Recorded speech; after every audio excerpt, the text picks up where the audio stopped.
Matapang na nagbanta si Senator Robin Padilla na magbibitiw bilang mambabatas.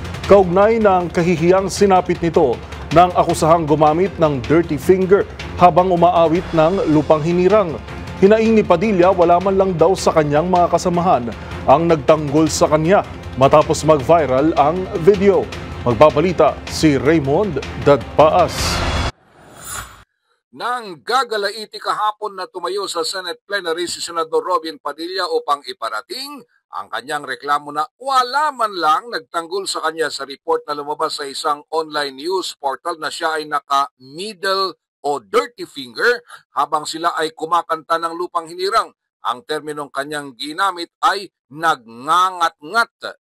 Sinita nito ang pamuno ng Senado dahil nung nagkaroon umano ng chismis sa kanyang opisina ay agad nag-imbestiga ang Office of the Sergeant at Arms o OSAA at ibinigay sa media ang kanilang report.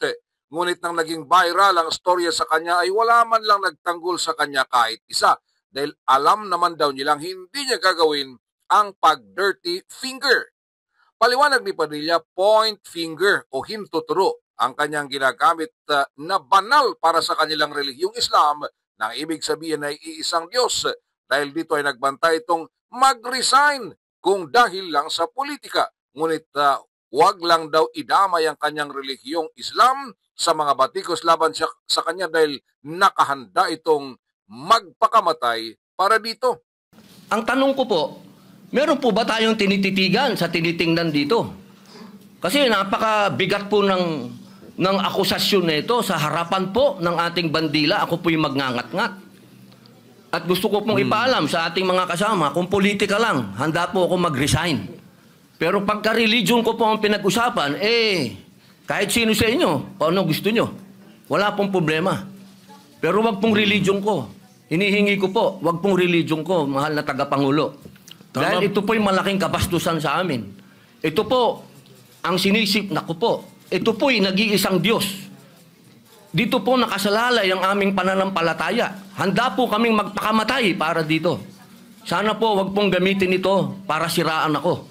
Dahil sinasabi ko po, mahal na tagapangulo, kung gusto niyo ako mag-resign, ngayon na kung gusto ninyo. Wag niyo akong siraan. Si Senate President Tito Soto nang humingi ng paumanhin sa kanya sa pagsasabing kanyang tinignan ang larawan at hintuturo naman talaga ang kanyang ginamit at hindi ang kanyang dirty finger. Payo ng Pangulo ng Senado ay patawarin ng online news portal na gumawa ng storya laban sa kanya. Para sa MBC TV Network News, ito si Raymond Dadpaas ng DZRH, una sa Pilipinas, una sa Pilipino.